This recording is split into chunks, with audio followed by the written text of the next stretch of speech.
Every great story begins with a risk. For Lisa Tran, that risk was walking away from a safe, stable career in pharmaceuticals and stepping into the unknown. What started as a bold leap of faith soon grew into something extraordinary. During that time, I was fully booked because I was also doing my job as a pharmacist. So I was getting a lot of inquiries and I was rejecting a lot of people. I realized that I actually do have leads coming through, so maybe I could actually capitalize off this. It was the turning point. Lisa built an education business that reshaped how students prepared and learned using YouTube, not just to teach, but to innovate the way education could be delivered.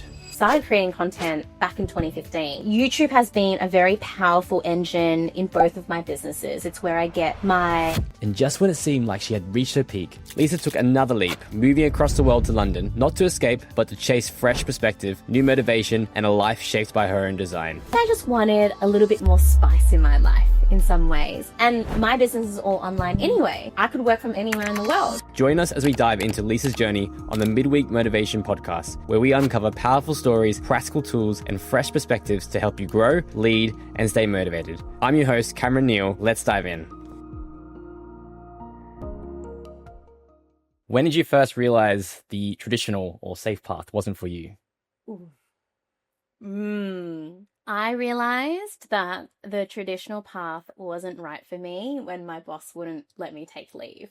Oh. Yeah. Okay, so what happened there? So basically, I was dating a boy overseas and I really wanted to go see him.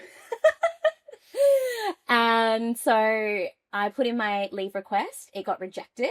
I got really pissed off because I was like, you know what? I feel like I'm a good employee. I feel like I've done my time. To her credit, fair enough.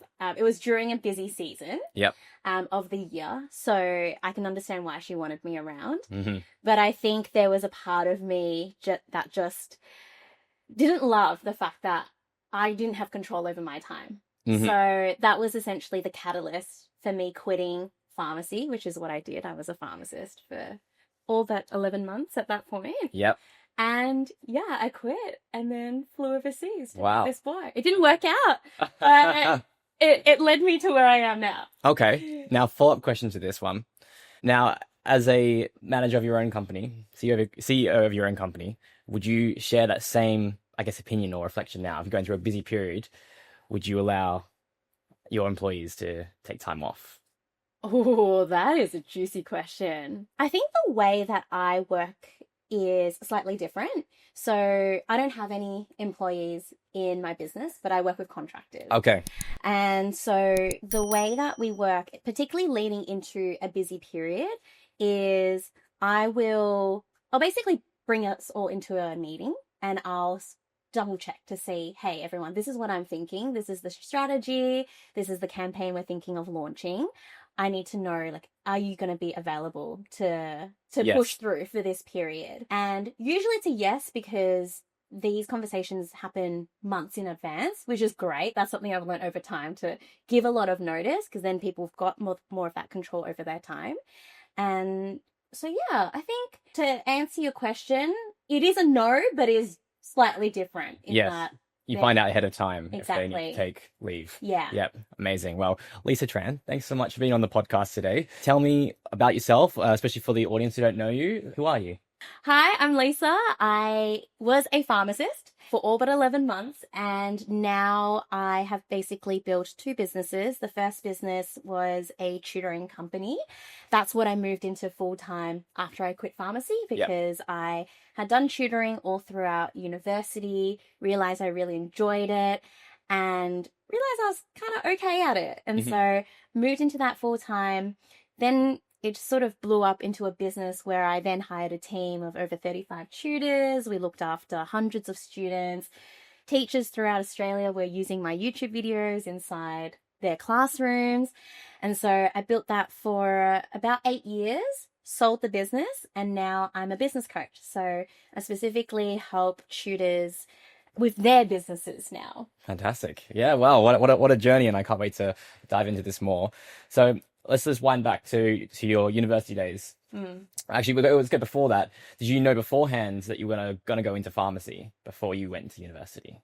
I didn't know what I wanted to do, but my parents knew what they wanted me to do. Okay. Yeah, so I essentially followed their recommendations because I had no sense of self. Yep. I literally just had no idea, which direction I Yep. should go in. So I thought, okay, well, my parents say that pharmacy, it's a prestigious career, it's a good money, etc. And when I was in uni, I didn't like it that much, to be fair, but I thought maybe studying pharmacy is a little bit different than actually doing it in real life. Yep. So I pushed through with pharmacy for the full 5 years. And then in that 11 months, when I was practicing as a pharmacist, that's when it really solidified that it just wasn't the right career path for me. Okay. And then when you decided to leave pharmacy, was it like kind of an instant decision based on, the leave component? Or was it like, do I need to go find somewhere else for doing pharmacy? What was your mindset at that point to be like, to say no? It was something that had been on my mind for quite some time, especially because as I was studying pharmacy, I was building my tutoring business on the side. Except I didn't see it as a business. I just saw it as this is just my side gig that I'm... Pocket money, right? Exactly. Pocket money for, my brunch dates, all that kind of stuff. Yep. So I didn't see it as a necessarily pathway that I could go down on. But I think as I was doing pharmacy and showing up to my shifts, doing the 9 to 5, waking up to an alarm, going home after it was dark, I think all those things started to really grate on me. Just being indoors all day as well, not having autonomy over my time. And then in contrast, when I was doing tutoring, because I was doing both that year, I could dictate my own schedule. I could dictate my own hourly rate. I could dictate who I was actually interacting with in terms of my customers, deciding who I actually wanted to work with. And so that really helped to juxtapose the two against each other. And so towards the end of that 11 months, I was already starting to think maybe this could actually be a thing. Yeah. Because during that time, I was fully booked, but that was because I was also doing my job as a pharmacist. And so I was getting a lot of inquiries and I was rejecting a lot of people. Yep. So I realized that I actually do have good traffic. I do have leads coming through. So maybe I could actually capitalize off this. Yep. And with that thought in mind, it was the turning point when I realized that I couldn't actually go overseas to see the boy I liked. Yep. Yeah. And then so when you did change, how did your family react to that, if you don't mind me asking? Yeah. They were confused. They didn't understand.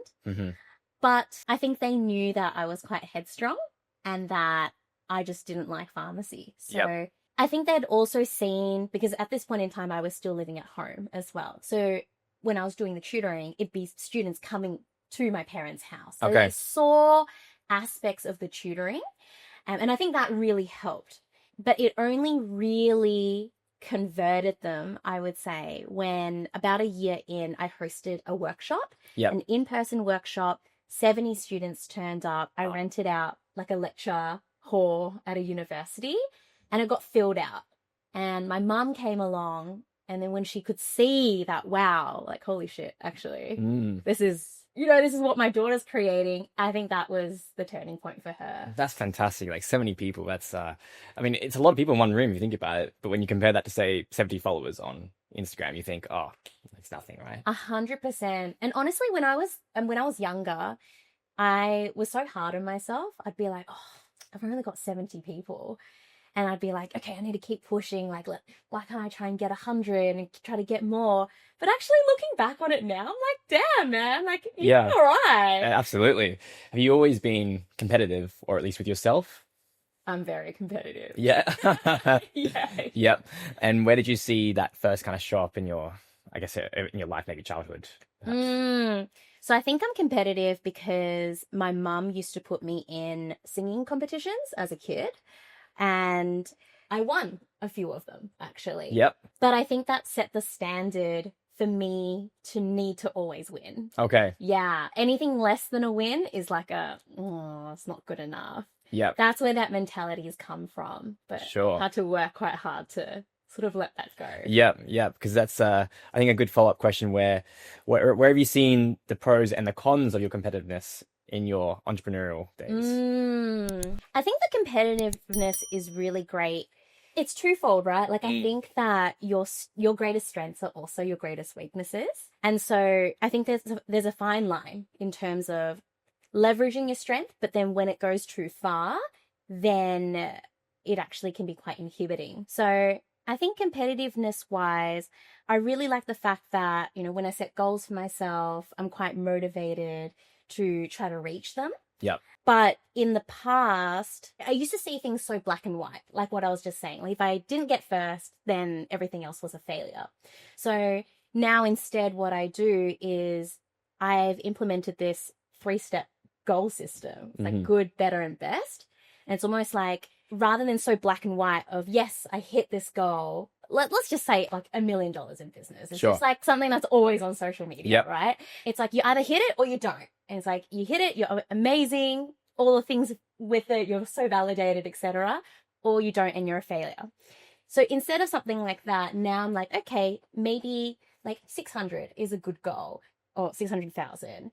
800 is a better goal, and then 1 million is the best goal. Yep. And it makes it a little bit more of a, gives you more of like a step-by-step, you know, plan to get there, rather than just thinking this is the absolute end destination where it seems so far away. What's something that's more achievable that I can work towards? Yeah, it's more realistic. And that way you're celebrating your successes as you go. I like that. As opposed to, you know, only looking at the end goal. Yep. Yeah. Absolutely. Oh, nice. So, what were you tutoring at the time? Was it just like more university subjects, or was it a whole range? I was tutoring specifically high school English. Okay. Yep. Yeah. So years 11 and 12. Yeah. I think I definitely needed a tutor back then, 11, 12. It was definitely it was my least favorite subject. But it actually turned out in my HSC, it was my second best subject. It was ironic, I think. And now I write newsletters. So there you go. Maybe it was just the content that you didn't enjoy. I think so. Or your teacher. Yeah. Yeah. Or the structure of it. So many problems with it. Exactly. So you had this business for 8 years. Yeah. Okay. And then, so did you always have a plan on selling eventually, or no? Okay. So what was your mindset then? What were the challenges you faced on selling that first business? As I was building the business, I feel like I'm somebody who's not necessarily like a visionary. You've got your people like Steve Jobs as a classic example, who kind of like is able to see into the future and sort of create something that hasn't been born yet. Whereas I think I am much more of a step-by-step type of person. So a goal becomes unlocked only when I am one step sort of away from it. Yep. Yeah. So when I started out in this tutoring business full time, my goal was literally just to get myself booked out. And then that happened in 2 months.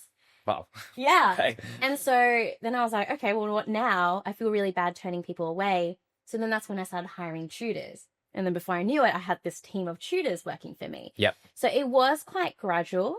And then I would say about maybe like 4 or 5 years in, I sort of lost steam because I felt like I had done everything I wanted to do in the business and I wasn't sure where to go next. I didn't even know that selling the business was an option, to be honest. And so that's actually when I started to feel quite stuck. And I also at the same time was feeling like I had outgrown the business in some ways. Yep.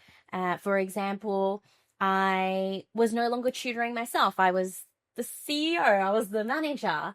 And so I felt like the work wasn't as rewarding as it was when I was working one-on-one directly with the students. But beyond that, because they were high school students, I also felt that with me getting older, the conversations weren't the same anymore.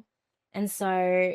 Is that because you reckon the age gap was increasing? Exactly. Yep. The age gap was increasing. And so I thought, okay, well, this is not as rewarding as it used to be. And it took me a good 2-3 years, I think, of just stumbling around, doing some spiritual deep dives into myself and what I wanted out of life. And like, in many ways, I had been successful, at least to my younger self. My 18-year-old self would have looked at me when I was like 30 and be like, damn, she's made it. But then when I was actually there, I was like, oh, this isn't as fulfilling as I would like for it to be, and it doesn't feel as aligned anymore. Yeah. So yeah, it took quite some time, and then I think conversation after conversation, it got to a point where I realized, oh, I can actually try to sell this. Mm. So from the point of when I realized that to when I actually sold, it was probably another 2 years. Yeah, Yeah. of just, okay, I'm figuring out that I might want to sell. How do I start setting myself up for it? And then eventually, okay, yeah, I'm going to sell. And then finding the broker to help me, and then finding the right person to actually buy the business. Yeah. And then did you already have an idea of what you wanted to do after? Or was this just plan to sell and then kind of live off, those rewards for a bit and then figure it out? So I am a little bit risk adverse, actually. I think I can take risks. Obviously, that's why I'm in business, but there's still part of me that does love safety.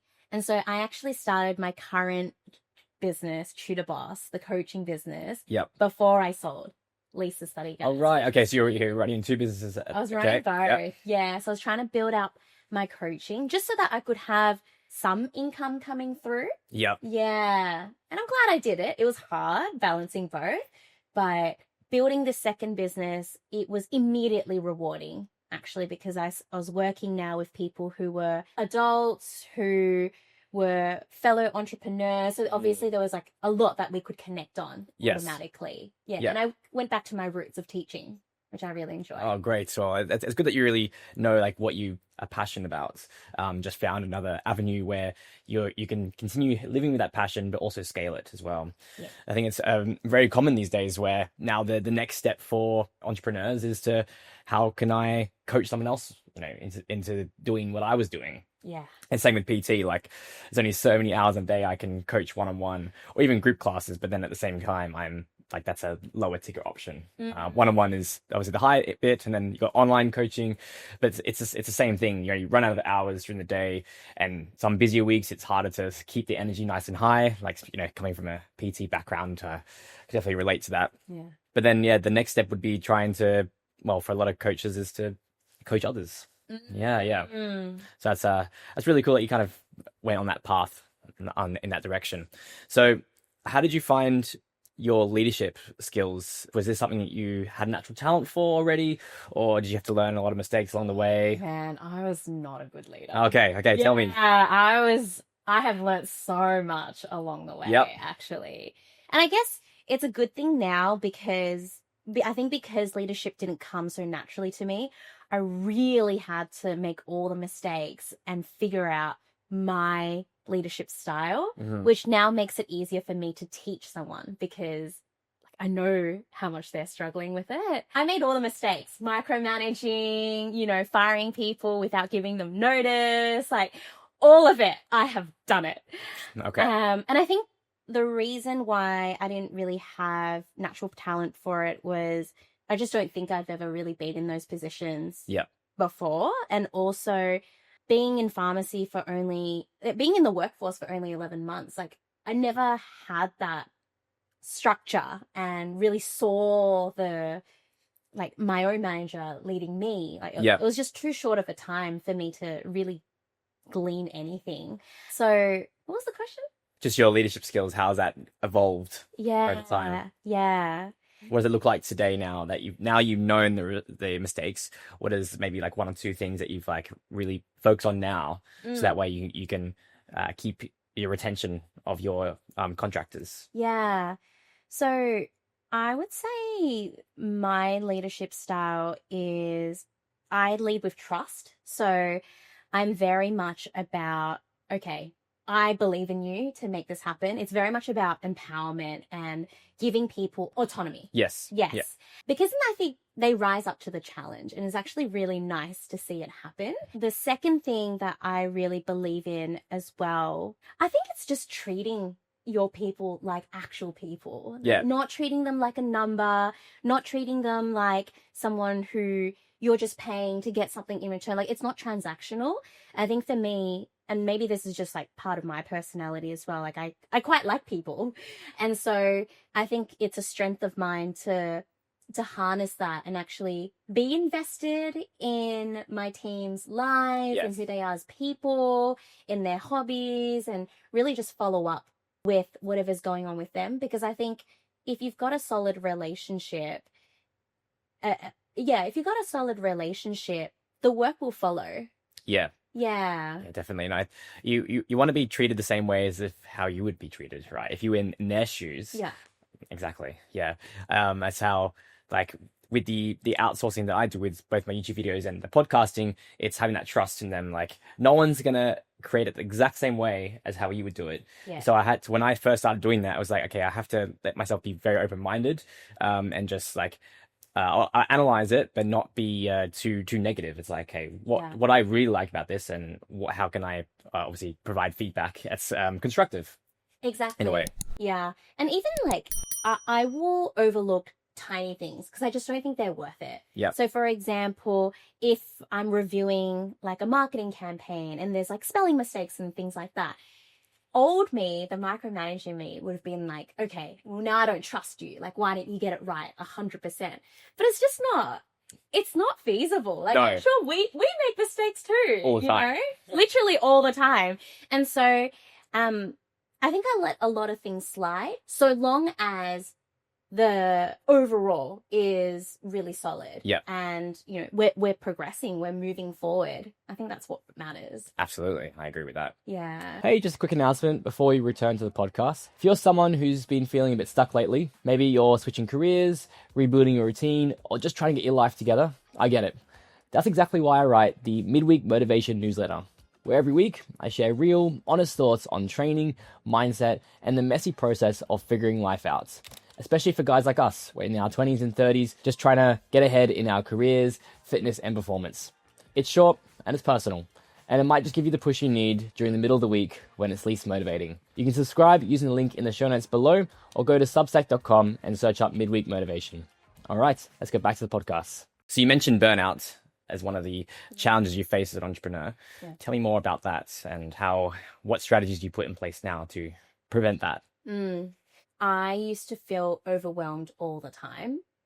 One, because I think the business world is really noisy. Like, you're getting people telling you all sorts of things, and different things work for different people. So someone might tell you, oh, you definitely should do paid ads. Someone else might tell you, oh, email marketing really worked well for me. And then someone else might be like, oh, but I went from 0 to 100 followers, like in 100,000 followers in 10 days or something like that on social media. And so I think there was a point in time when I was just trying to do everything. And I think I see this in a lot of my clients as well, especially the ones who they're not starting out, but they've maybe been in business for, say, a few years. They're finding their groove. They're starting to scale, but they don't have that certainty in themselves yet. They don't have the confidence in their own judgment. And so when you're not there yet, you're kind of just looking at everyone else and going, okay, what's worked for them? Let me do that too. Like, what's worked for this person? Let me try and do that too. And so that noise just adds to the confusion, the sense of overwhelm, and then eventually to burnout. And so I think for me, prioritization and just being laser focused on, literally every year I'll choose like 1 or 2 key goals that I'm going to focus on for that year. And I just get into it, and that's it. And if other things pop up along the way, which it will, you'll meet somebody and they'll be like, oh, this thing works really well for me. And you're like, past me would have been like, okay, let me like try to do this right now because I don't want to miss out. Yep. But now me is like, you know what? It's a good idea. Is it aligned with what I want to do this year? Yes or no? Most times it's no. I'll bookmark it. I'll bench it. And then I can always come back to it later. And then the second thing, honestly, is realizing that I can leverage people. I think a lot of business owners are successful in the beginning because they do everything themselves. Yes. And you're very good at it. That's why you've been able to scale, right? But then I think it leads to you thinking that you're the only one who can do it. Yep. And then that's what pushes you to burnout because you're trying to do all these different things rather than actually building a team, delegating, trusting others, and then being able to offload all of that work off yourself. Yeah, it's quite a hard balance to work hard so you can keep your business growing, and also now if you've got people also working for you, for them to be paid, and then but not to the point where you're so overworked that, other stuff happens into your personal life, is affected by that. Exactly. Yeah. Yeah, I mean, I've been there a couple of times, and I have a much better approach to it now. Doesn't mean I don't have hard weeks. Like, this is definitely a busy week, coming back from holiday and then cramming everything into the week, and the weekend. But I know when, okay, I'm losing the fire, to keep going away, or maybe I'm getting sick more, or those are my signs and symptoms. Yeah. Do you have something similar? Yeah, very similar. And I think it takes time for you to really understand your body and the signals that it's telling you as well. Because initially, like, you just ignore it, but then that's when you get to burnout, right? When literally your body can't handle it anymore. I actually had that specific thing happen to me when a few years ago, when I was about to sell the business. Actually, not only was I trying to sell the business, but my partner and I had just bought our home. I was also buying an investment property as well. So it was just like lots of things at once, but I was like, I can handle this. And I think that's like a flaw that I've had, of like, I can handle anything. Yeah. I'm sure many of us I can relate to that, right? Absolutely. But actually, I was starting to get, so I have eczema, and my eczema really flared up I'd never seen anything like it before. Like, it was my entire body. I'd be sitting at my desk just like scratching all day, every day. And I couldn't understand why. And I was trying to figure out everything. I was like, is it the pollen in the air? Is it this new house that we've just moved into? Is it the carpets? Yep. What is it? And I was looking at everything except looking internally at myself. And I was so disconnected from my body that it was actually my partner, Josh, who said one day, oh, what if it's actually your stress that's causing this eczema? Yep. And it actually was the stress. So I focused on just getting my stress under control, and then all of the eczema went away. Yeah. Okay. Wow. Yeah. Well, I find it really hard when you get into burnout to come out of that. At first, it's like, okay, you give yourself a couple days rest, and then you try to get back into it. And this is from my experience. Like, but yeah, it's like you're trying to fight the resistance. You haven't actually gone deep enough to let yourself really come out of that. It's like you're really trying to push. It's okay, I've had my rest now. I need to get back into it. And then it just becomes so unmotivating and discouraging to keep redoing. You think about, oh, am I doing the right thing? And it really takes time. I think my last one took a fair few weeks and a couple months to 100% to actually come back to a normal person again. Yeah, like, the more you push yourself, the longer the recovery time is going to be, honestly. Yeah. And I think the hard thing when you're in it is you don't know what a normal state of just being is, because you're so used to that level of, say, like, fogginess or tiredness. And so recalibrating and like bringing yourself back up to what is actually, it's not normal for you at that point in time. No. But it really takes time to refine that new normal. Definitely. Like, I would be not wanting to get out of bed. I would, if I wasn't coaching, I'd be like, okay, I'm just gonna lie on the bed, go for a nap, try and delay of getting up again as much as possible. But yeah, well. How are you feeling now? Oh, great. I will say this week I've had less sleep overall, and it's affected by coming back on the trip because we had a late flight and the trains weren't working, and then I was like, oh shit, it's 1:45 and I have work at 6 a.m. But training is a big part of my life, and if I'm really not in the mood for training, it's just moving my body in some way. So that is like, okay, crucial element there. Nutrition plays a huge part in making sure that I'm feeling good, because it's literally fueling me for everything, for training, for working, just, feeling good in general. So those are two things there. And then spending time with the people around me, even if it's not a whole lot. So for example, like having date night once a week, like that's in the calendar. And if it's not, and we just say, oh, we're going to do this, but if it's not in the calendar, we're both like, oh, something's come up. Yeah. So that, or if it's like, getting coffee in a short break with a mate from work, like those are the small things that like keep me going all the time. Especially through those busier weeks where, there's not a lot of time for me, for example. What are some of the like habits or rituals that you have now to prevent you from doing that? Same as you, actually. Okay. Yeah. So I think it's not let me do all the stuff I need to do, and then I will do the dates, and then I'll do my training. It's actually the opposite. It's like you got to carve out time for yourself and make it no excuses. No excuses. Yeah. Yeah. So yeah, same thing. So I will train 4 times a week, and it's like I just go. I don't even think about it. Like, you just got to do it. I will try to eat well as well, and I always make time to see friends. Yeah. And spend time with family, because for me personally, that's actually when I fully switch off. I think the hard thing about being a business owner is like you're always thinking about business. Yeah. Even when you're taking time off on holiday. Yeah. You might see an ad somewhere and be like, oh, that's a really cool ad. Like, you know, like I really like the marketing behind that or something. Or suddenly you're like, oh shit, I forgot to do this before I know. Yeah, there's that too. And so I find that when I'm actually with people, I fully switch off because I'm so present with them. Yeah. Which is really nice. And it forces me not only to get my socials in, but forces me to switch off, which then just means that when I do finally come back to the desk, I'm just a lot more sharper. Yeah, definitely.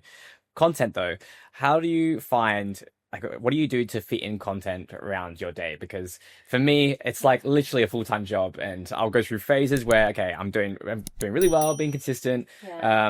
And then some weeks I've like days I just can't be bothered. Yeah, totally get you. There are definitely days I'm like, oh, I can't do filming today. I just can't. Yeah.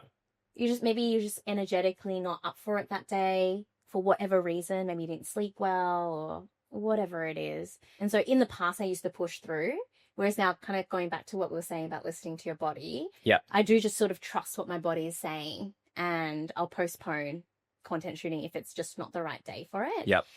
What works for me though is batch filming. So I'd much rather just try to do it all at once rather than trying to do things like day by day. Honestly, I think it is really challenging doing content, especially if you're only by yourself. It hinges on your own intrinsic motivation and your own creativity and inspiration for ideas.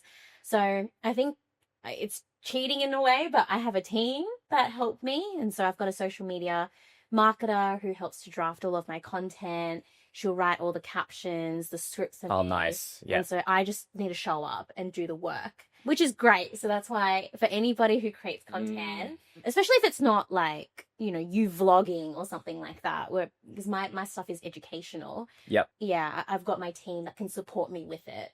Yeah, you're outsourcing the stuff that it's going to take you too much time to do, or maybe it's just like not what you're great at in terms of skill wise. As an entrepreneur and as a coach, like there's so many skills you're going to learn, marketing, sales, and all that. Like it's hard to really keep them all growing at the same rate. And when you're trying to trying to sell to people, really. Yeah, exactly. And I think the good thing about having people is that that's their zone of genius. Like they can focus on it. They get really good at it. And you're like, oh, I didn't ever think about saying that actually. I love that. So yeah, that's sort of how I stay on top of things. But I'm not going to lie, like even with the team, I still fall behind. There's always more you can do, right? So it's just like, I think with content, there's no end destination, right? Like, it's not. No. And I think it's gotten to a point where I know they say consistency is key, and I do believe that as well. But it has gotten to a point, to be honest, when it's say with my YouTube videos, sometimes we always try to do a video a week. Yep. But if we can't, then I'm just like, you know what? It's fine. It's okay if we miss this week. Exactly. It's okay if we only publish 2 videos this month. Because the quality and the bar to entry to making great content is so high now. So high. Like it used to be just, okay, be consistent, upload once, twice a week. Now it's like, you gotta do it every day, and you gotta be setting targets for every video, try and get the hook right and everything like that. Thumbnail. Oh, I hate thumbnails. You gotta, it's so hard. You gotta have a call to action. You gotta have like the B-roll flying on screen, and there's so much to it. Exactly. So for the audience who doesn't know, we actually met at a Ali Abdul's part-time YouTuber Academy meetup in London last year, and we were both fresh coming off the boat, you could say. So I guess when did you start content, and what made you decide to show up to this event? Started creating content back in 2015. Yeah. Ages ago for my first business, the tutoring business. And that's because I saw a gap in the market. There weren't any tutors out there who were creating content. Actually, yeah, I still, I mean, to be fair, none of that's targeted towards me, but I don't see anyone else doing that. Yeah, like HSE English or something along those lines. Yeah, there's not that many. And so if you're doing HSE English, then yeah, definitely there's a market there. So yeah, I started doing YouTube back in 2015. And yeah, back then I could smash out a video a week. They weren't very long. It's like 5 minutes long max. I was just talking to the camera, nowhere near that caliber that it is now. Yeah. And I would still be growing. And so YouTube has been a very powerful engine in both of my businesses. It's where I get my highest quality leads come Oh, through. really? Okay. Yeah, so I really love YouTube as a marketing channel because I think you just build really great audiences who actually value you and trust you because they sit down and actually watch content that's for a long period of time. And then how I actually ended up showing up to this PTYA event was my accountability buddy inside the program. We took the program like 4 years ago, during COVID or something. He told me about it, and I'd literally just been in London for like a month or something. I was like, I want to make friends. I want to see people. Yeah. So then, I went to that park and met you there. Yeah. So if we can backtrack a little bit then. So you moved to London. Legit, and a month later was the event. What made you decide, you and your partner, to pack up the bags? Yeah. Once I had sold my tutoring business, I had started the second business, and I think a part of me was like, I've kind of done this once. I love doing business and I'll do it again. But in a way, it was almost like the same. Like it's still creating business.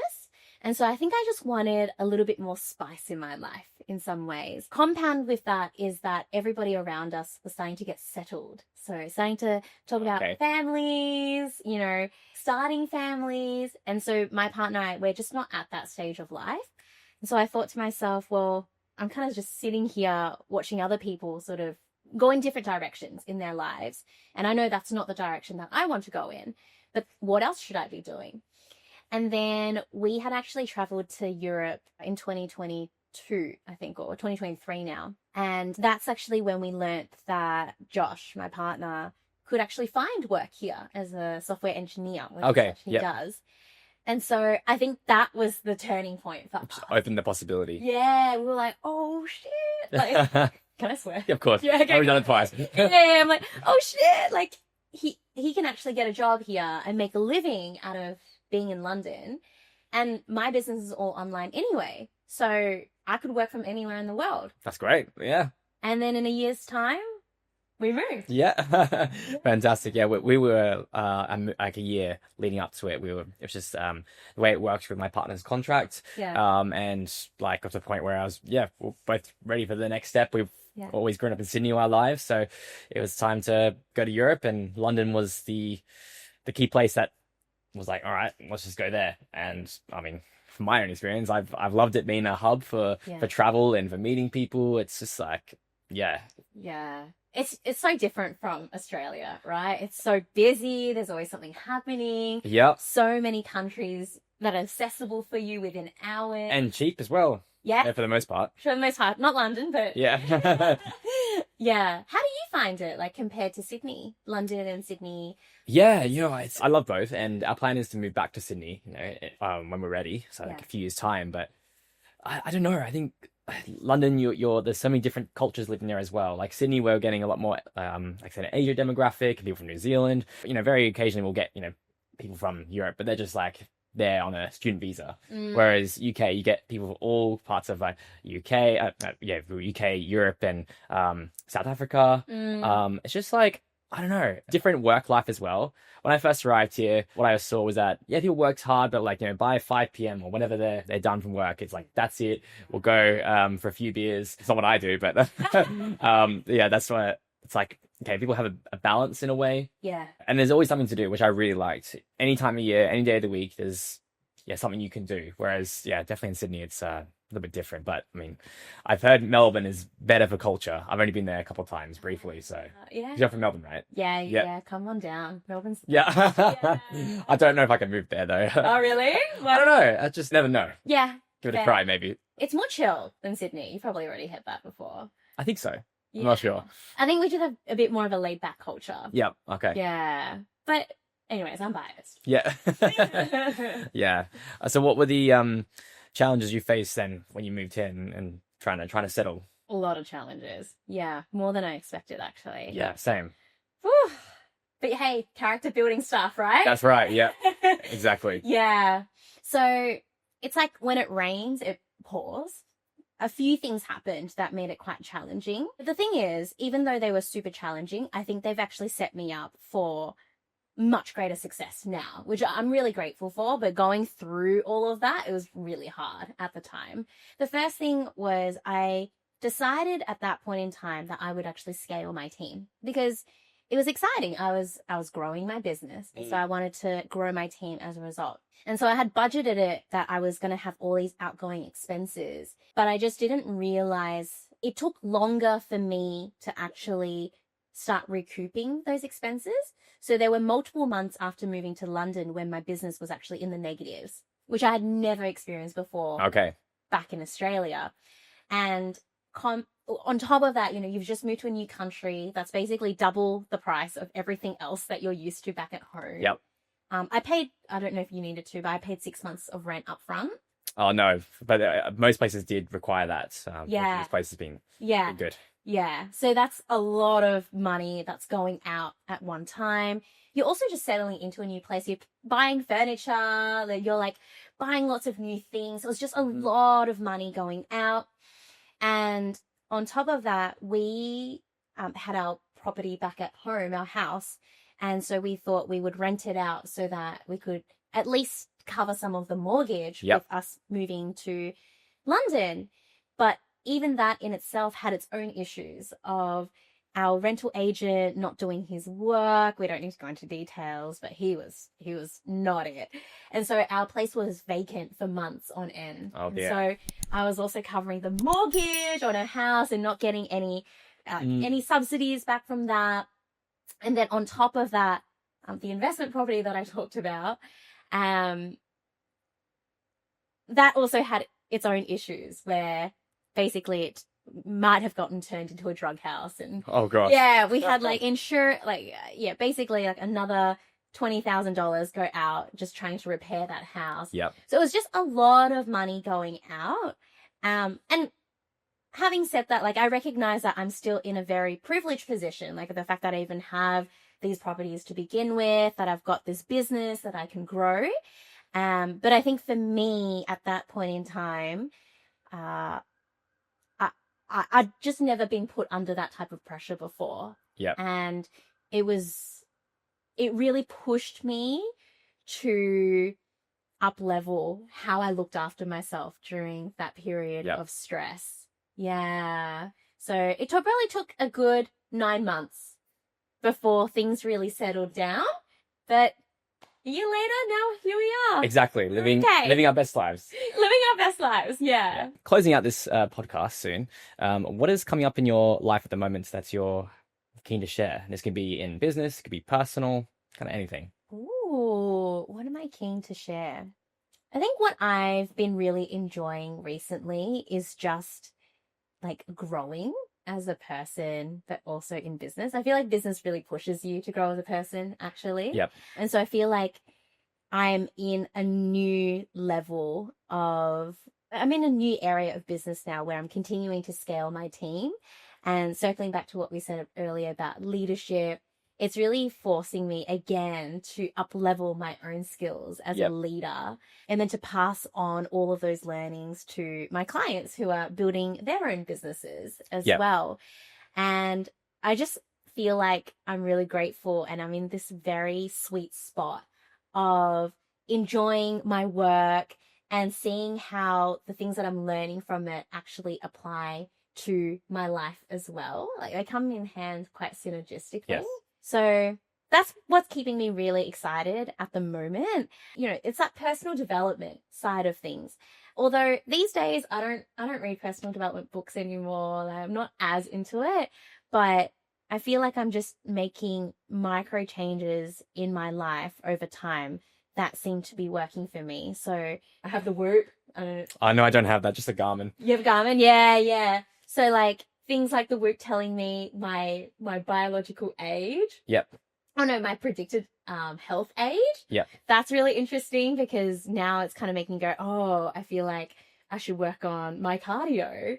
And it's the next thing to make myself one level more fit. I guess that's the competitiveness side of me. Back out. But in a good way, right? You're trying to, I guess, be the healthiest version of you, and just trying to grow it really, person, like you said. Yeah, like with you, I know you said you weren't really much of a visionary, but do you have a big, goal or vision for your current business? Yeah, good question. I think if I had to pinpoint it, I think there's like lots of different ideas that are happening right now. I'd love to continue what I'm doing with the type of clients that I'm supporting. They're really awesome people. I feel very lucky to be working with the clients that I do work with. Yep. I'd love to continue working with my team as well to see how far we can grow this business. But in terms of future-wise, we're now starting to really leverage partnerships with key players inside the tutoring industry, which is really exciting. And so that just means a lot of like networking and building relationships. And so again, it circles back to what we're saying about like, ultimately, it's all about building relationships. And so that's what I'm really focused on. Right now, the business helps people from all over the world, from mainly the US, UK, and Australia. And so I think if we can just keep expanding our reach, keep expanding our impact, and help more people out there who are building these service-based businesses, I'll be really happy. But I don't have, a number in terms of like how much revenue or how many clients or even how much market share, any of that. I'm on the journey. Yeah. I mean, that's the journey. Exactly, right? That's what we spend majority of the time on, The destination lasts for a brief moment. Yeah. So true. Yeah. Very wise words. Oh, thank you. Do you have like a recent book read that you'd like to recommend to the audience? Ooh. Could be anything. Oliver Burkeman's 4,000 Weeks. I recommend that to a friend of mine recently. I really recommend that too. That's a great book, right? Yeah. And I think it really ties in with what we were saying about a sense of overwhelm, because the book is all about how we actually have limited time. And 4,000 weeks is if you basically live up until 80, I think it is. You've got 4,000 weeks. And so rather than our culture and society that's constantly about the hustle and trying to be as productive as possible, it's actually just recognizing that, hey, like, you're actually going to die at some point. You actually have limited time. And so rather than trying to do everything, which creates that sense of overwhelm and burnout, actually just, it's okay to actually say no to things. Yeah. I've loved learning to say no to things, actually. I'm still learning that. And I think I read the first chapter or two and I was like, I hate this guy. Why is he sounding like so truthful? Yeah. I'm not ready to accept it. But then got to the end, and I think it's a really powerful read for those who are looking to always grow constantly, right? Got to have time where we actually step back, recover, reflect, and then also just do something else without even thinking about, your normal life. Yeah. What was your biggest takeaway from the book?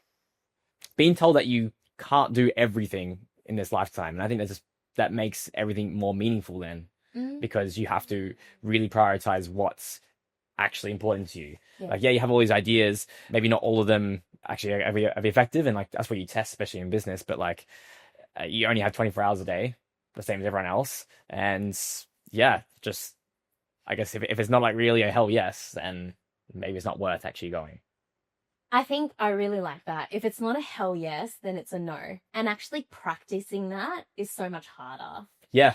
So I'm still learning that today. Yeah. I think the one thing that's helped me recently, because sometimes when you're in a decision, like literally, this is a simple one, but I got invited to go watch a movie tonight. And I was like, oh, it'd be really nice to go. Like, it would be nice to see the movie. I'm interested in watching it. And I do want to see my friends, but I think there's a part of me that's like, oh, like, should I go? Should I not go? And then it was only when I thought about another thing that I'm like, yes, this is a hell yes, that contrast actually made me realize, okay, this is a no. Yep.